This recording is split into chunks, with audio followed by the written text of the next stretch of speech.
कंपनीच्या इलेक्ट्रिक गाड्यांच्या bike servicing संदर्भात उद्भवणाऱ्या विविध समस्यांबाबत आज ठाणे, भिवंडी, कल्याण, डोंबिवली, वाडा आणि इतर ठिकाणाहून आलेल्या त्रस्त नागरिकांनी मोठ्या प्रमाणात एकत्र येऊन वागळे येथील सर्व्हिस सेंटरवर शिवसेनेसह धडक दिली। यावेळी स्थानिक माजी नगरसेवक एकनाथ भोईर यांनी ठाणे सर्व्हिस सेंटर कंपनी प्रशासनाला जाब विचारला। यावेळी माजी परिवहन समिती सभापती दशरथ यादव, समाजसेवक सचिन कांबळे तसंच इतर पदाधिकारी, शिवसैनिक मोठ्या संख्येने उपस्थित होते।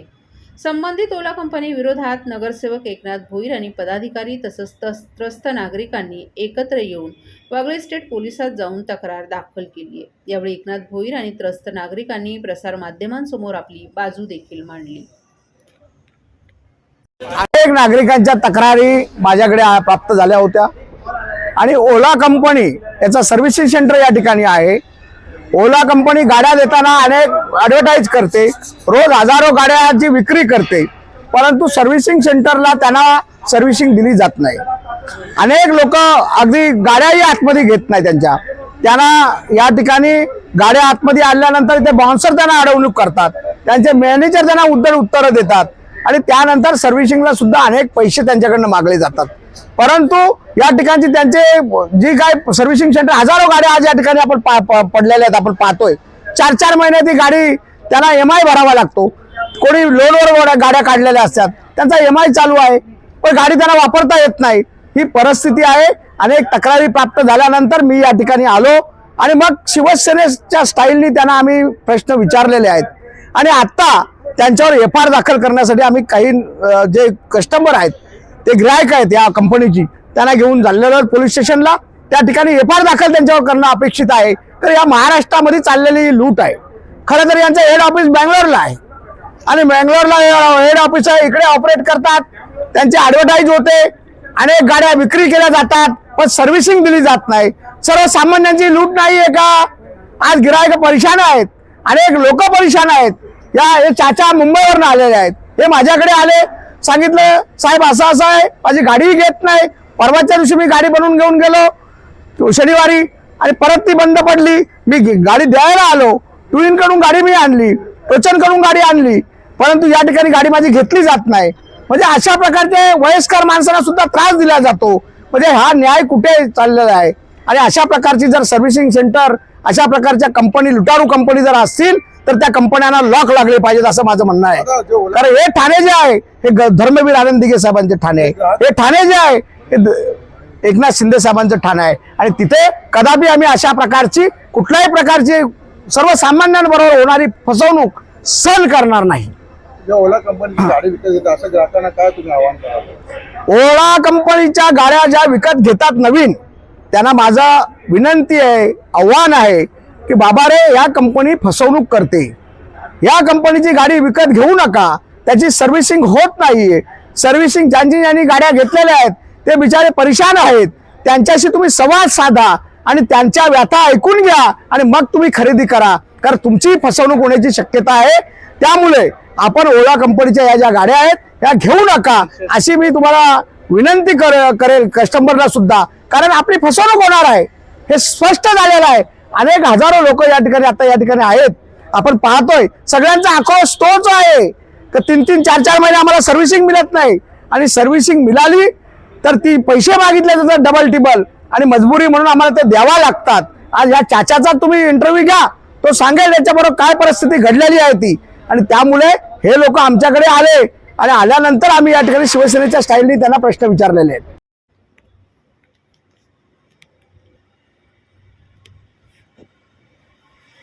लाल किल्ला परिसरात झालेल्या स्फोटानंतर संपूर्ण देश हादरलाय। राजधानीसारख्या संवेदनशील भागात झालेल्या घटनेनं राष्ट्रीय सुरक्षेवर मोठं प्रश्नचिन्ह उभं केले आणि आता या स्फोटाचे धागेदोरे थेट महाराष्ट्रापर्यंत पोहोचल्यानं राज्यातही खळबळ उडाली।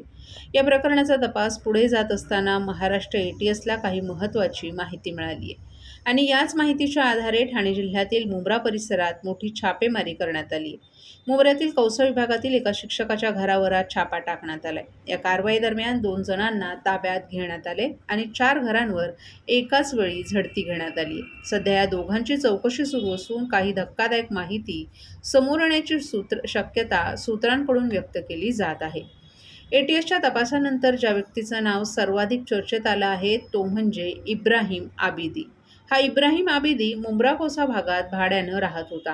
माहितीप्रमाणे तो दर रविवारी कुर्ल्यातील एका मशिदीत उर्दू शिकवण्यासाठी जात असे. मात्र तपासात हे देखील समोर आलंय की कुर्ल्यात त्याची दुसरी पत्नी राहत होती आणि तिच्या घरावरही ATSनं छापा टाकलाय. ATSला असा संशय आहे की इब्राहिम आबिदी हा काही तरुणांना दहशतवादी कृत्यांसाठी प्रवृत्त करत होता आणि अल-कायदाशीही संबंधित विचारांचा प्रचार आणि प्रसार करत होता. छापेमारी दरम्यान ATSने लॅपटॉप, मोबाईल फोन आणि इतर इलेक्ट्रॉनिक उपकरणं जप्त केली असून आता या सर्व उपकरणांचा फॉरेन्सिक तपास केला जाणार आहे.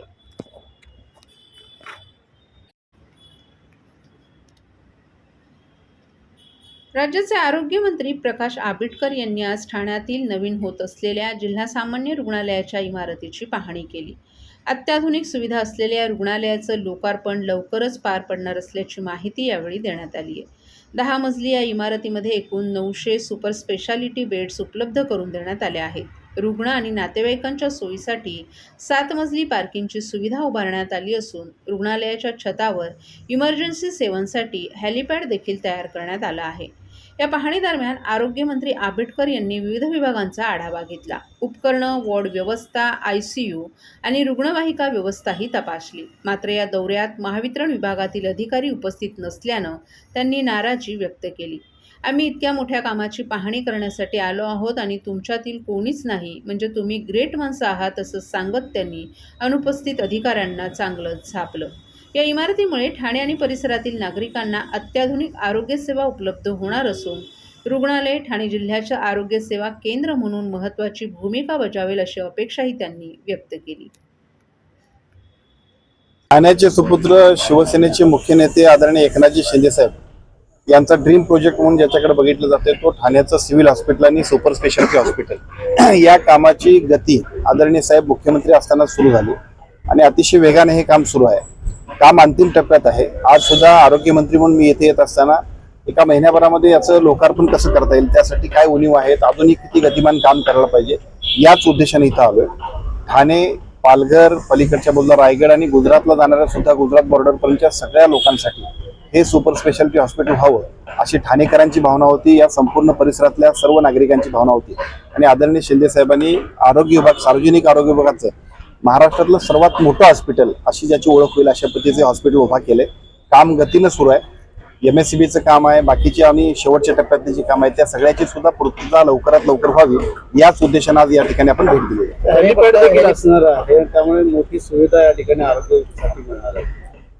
ठाणे जिल्ह्यातूनच सगळे हायवे जातात. आपण बघितलं असेल, गुजरात हायवे असेल, कोकणला जोडणारा रस्ता असेल, पलीकडे लोणावळ्याकडून तिकडे जाणारे रस्ते असतील, या सगळीकडे जाणाऱ्या रस्त्यांपासून साहजिकच ऍक्सिडेंटच्या वेळेला सुद्धा हेलिपॅड इथं उपलब्ध असावं ही सुद्धा कन्सेप्ट इथल्या सगळ्या ठाणेवासियांची होती. त्यामुळे हेलिपॅड सुद्धा इथं उभा केलेला आहे आणि मला असं वाटतं की या सगळ्याचा उपयोग भविष्यकाळात सर्व नागरिकांना होणार आहे. सर्व नागरिकांना आवाहन करण्यात येत आहे की सध्या डासांमार्फत पसरणाऱ्या डेंग्यू या आजाराचा प्रसार रोखण्यासाठी प्रत्येकाने पुढील प्रमाणे कार्यवाही करावी. डेंग्यू आजार एडिस इजिप्ती हा डास चावल्याने होतो. या डासांची पैदास साचलेल्या किंवा साचवलेल्या स्वच्छ पाण्यामध्ये होते. 8 दिवसांपेक्षा जास्त दिवस पाणी उघडे व साचून राहिल्यास त्यात डास अंडी घालतात. अंड्यांच्या अळ्या तयार होऊन पुढे डास तयार होतात. यासाठी आपल्या घरातील पाणी साठे उदाहरणार्थ बॅरल्स, पिंपे, टाक्या, हौद, रांजणे इत्यादी दर आठवड्याला रिकामे करून घासून पुसून कोरडे करून पुन्हा भरावे. 1 दिवस कोरडा दिवस म्हणून पाळावा. पाणी साठ्यांना घट्ट झाकणे बसवावीत किंवा जुनी साडी, चादर, धोतर यांनी बांधून झाकून ठेवावीत, म्हणजे डास त्यात जाऊन अंडी घालणार नाहीत. घराच्या गच्चीवर, आजूबाजूला, अंगणात कोठेही पाणी साचू देऊ नये. भंगार सामान उघड्यावर टाकू नये. उदाहरणार्थ टायर्स, प्लास्टिक सामान, कुंड्या, टाकाऊ वस्तू इत्यादी. अशा सामानात पावसाचे पाणी साठून त्यात डेंग्यूच्या डासांची पैदास होते. घरातील कूलर्स, फ्रीजच्या पाठीमागील ट्रे हे देखील वेळोवेळी कोरडे करावेत. लक्षात ठेवा, नुसत्या फवारणीने डास घनता कमी होत नाही, तर त्यासाठी डास पैदास ठिकाणे नष्ट करणे ही आपल्या सर्वांची जबाबदारी आहे. कोणताही ताप अंगावर न काढता जवळच्या शासकीय रुग्णालयात मोफत औषधोपचार घ्या. अशा प्रकारे नागरिकांनी सहकार्य केल्यास डेंग्यूचा प्रसार रोखणे सहज शक्य आहे.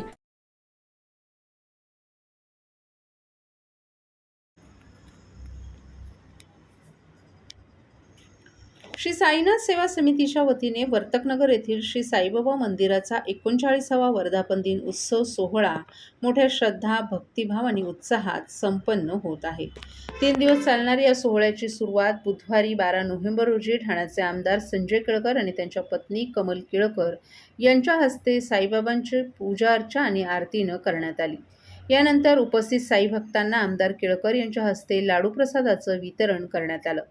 या उत्सवाच्या निमित्तानं माजी नगरसेवक स्वर्गीय बळीराम वासुदेव नेईबागकर यांच्या स्मृतीस अभिवादन करण्यात आलं. त्यांच्या आशीर्वादानं श्री साईनाथ सेवा समितीनं 3 दिवस विविध धार्मिक कार्यक्रमांचं आयोजन केलं आहे. आज पहिल्याच दिवशी सकाळी श्री लक्ष्मीनारायण यज्ञ, दुसऱ्या दिवशी संध्याकाळी भजन कीर्तन आणि भक्तिगीतांचे कार्यक्रम, तर अखेरच्या दिवशी म्हणजे शुक्रवारी 14 नोव्हेंबर रोजी साईबाबांच्या पालखी सोहळ्याचं वर्धापन दिनाचा समारोप होणार आहे. हा उत्सव यशस्वी करण्यासाठी साईनाथ सेवा समितीचे अध्यक्ष मंगेश नेईबागकर, उपाध्यक्ष अशोक हिरानंदानी, नंदकुमार साळवी, सचिव सुरेश महाडिक, सहसचिव प्रवीण रोठे, खजिनदार बबन बोबडे, विश्वस्त हरिमाळी अशोक सुर्वे, अपर्णा जाधव आदींसह कर्मचारी आणि ब्राह्मण वर्ग आणि मंदिर सेवेकरी मेहनत घेत आहेत.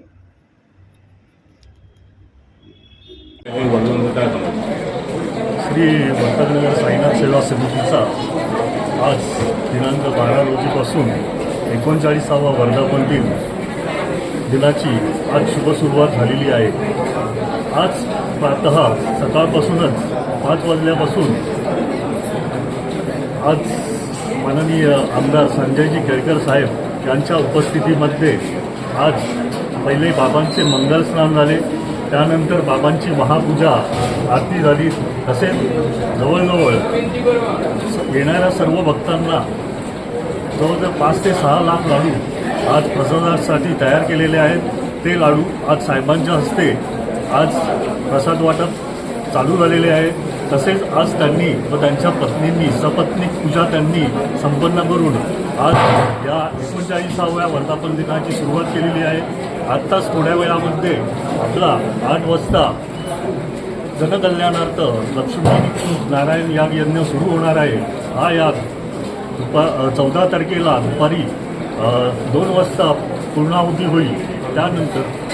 त्यानंतर दुपारी 4 वाजता वर्तकनगरमध्ये पूर्ण साईबाबांची पादुकांची पालखी मिरवणूक संपूर्ण वर्तकनगर परिसरातून निघून पुन्हा साईबाबा मंदिरामध्ये येईल. या कार्यक्रमासाठी वर्तकनगर साई समितीने वर्तकनगरमध्ये पूर्ण विद्युत रोषणाई तसेच वर्तकनगर येथे महाप्रवेशद्वार केलेले असून साईबाबा मंदिराच्या आवारामध्ये राजमहलचे स्वरूप आणलेले आहे. तसेच हवनाचा तसेच भजन, कीर्तन, गायन असे अनेक धार्मिक उपक्रम श्री साईनाथ सेवा समिती संस्थेचे संस्थापक अध्यक्ष स्वर्गीय बळीबाई नेईबागकर यांचे स्मरण करून या वर्धापनाची आज सुरुवात केलेली आहे. 7 ते 8 होणार आहे त्यांचं नियोजन होतं. आज जवळजवळ या 3 दिवसामध्ये 5 ते 6 लाख भक्त जवळजवळ महाराष्ट्रातनं म्हणजे ठाणे, कल्याण, उल्हासनगर, डोंबिवली अशा प्रकारे इथे जी लोक येणार आहेत त्यांच्यासाठी एक संरक्षणाच्या दृष्टीने सुद्धा आपण वर्तकनगर नाक्यापासून CC कॅमेरे लावलेले आहेत. जे वयोवृद्ध आहेत, लहान मुलं, गरोदर स्त्रिया वगैरे यांच्यासाठी आपण एक वेगळ्या प्रकारची लाईन म्हणजे एक रांग केलेली आहे. असे सर्व प्रकारे नियोजनबद्ध जवळजवळ आपले 60 ते 70 सेवेकरी वर्ग याच्यासाठी आपले साईनाथ सेवा समितीने स्वतःचे सर्व इथले जी व्यवस्था आहे ती पाहणार आहेत. अशा प्रकारे आपण इथे सर्व नियोजन केलेले आहे. ओके. ठाणे काँग्रेसनं काही दिवसांपूर्वी ठाणे महापालिकेच्या शैक्षणिक व्यवस्थेतील असंतोषाला वाचा फोडत शिक्षण विभागाच्या दारात लक्षवेधी आंदोलन छेडलं होतं.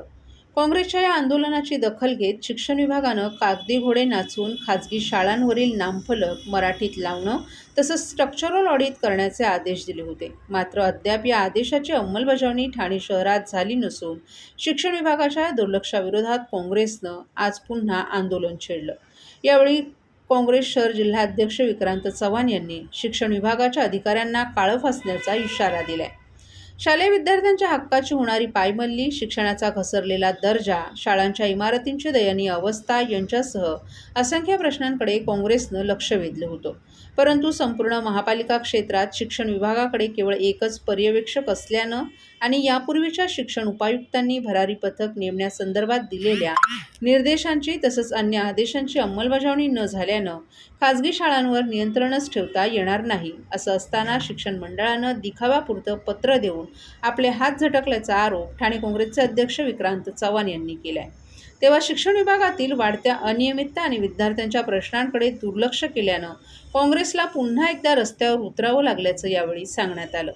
प्रदेश काँग्रेसचे सरचिटणीस श्रीरंग बर्गे, अर्थतज्ज्ञ विश्वास उटगी, प्रदेश सचिव मधु मोहिते यांच्या मार्गदर्शनाखाली करण्यात आलेल्या या आंदोलनादरम्यान कार्यकर्त्यांनी हातात फलक घेत जोरदार घोषणाबाजी करत महापालिका प्रशासन आणि सत्ताधाऱ्यांवर जोरदार टीका केली आहे. शालेय शिक्षण व्यवस्थेतील ढासळलेली गुणवत्ता, विद्यार्थ्यांना आवश्यक सुविधा न मिळणं, शिक्षकांची रिक्त पदं यांच्यासह इतर प्रलंबित मागण्या तातडीनं पूर्ण करण्याची मागणी यावेळी करण्यात आली. असतं आणि विद्यार्थी हे देशाचं भवितव्य असतात आणि त्यांचं भवितव्य घडवण्याचं काम आम्हा सर्वांचं समाजातील विविध घटकांचं आहे. मग पत्रकार असतील, आम्ही राजकीय संघटना असो, NGO असो, प्रशासकीय अधिकारी असतील आणि विशेषतः शिक्षक असतील, या सर्वांचं आहे. असं असताना आम्ही जवळजवळ जुलै महिन्यापासून काही मागण्यांना जोर लावून धरलेला आहे. त्या मागण्या आज करतो, उद्या करतो, पूर्ण करतो अजिबात करण्यात आलेल्या नाहीत. मग त्याच्यामध्ये शिक्षकांची भरती असेल, शिक्षकांची कमतरता असेल, विद्यार्थ्यांना पुरवण्यात येणाऱ्या योजना असतील, योजनांमधील झालेला भ्रष्टाचार असेल. काल परवापर्यंत मी या ठिकाणी आलो होतो या शिक्षण मंडळामध्ये, तेव्हा ह्यांनी मागण्या पाठवलेल्याच म्हणाले. तर मी उपायुक्त मुख्यालय गोदापुरे यांच्याशी चर्चा केली.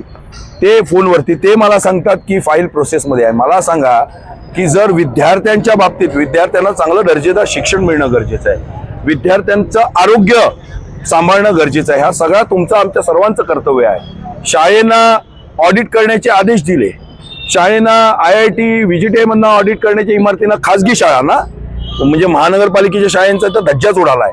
खाजगी शाळेंना सुद्धा इमारतींना ऑडिट का? तर बाबा सिपेज आहेत, आरोग्य नीट सांभाळलं जात नाही, त्यांच्याकडे टॉयलेट्स नाही आहेत, त्यांच्याकडे लॅबॉरेटरी नाही आहेत, त्यांच्याकडे डॉक्टर्स नाही आहेत. तर त्यांना ह्या सगळ्या गोष्टींचं हे दिलं. नंतर मराठीमध्ये नामफलक लावणं हे शासनाचा GR आहे. केरळामध्ये जाल तुम्ही, केरळातच नावं असतात, पंजाबमध्ये जाल पंजाबमध्येच नावं असतात. आपल्या महाराष्ट्रात म्हटलं फक्त झालेलं आहे.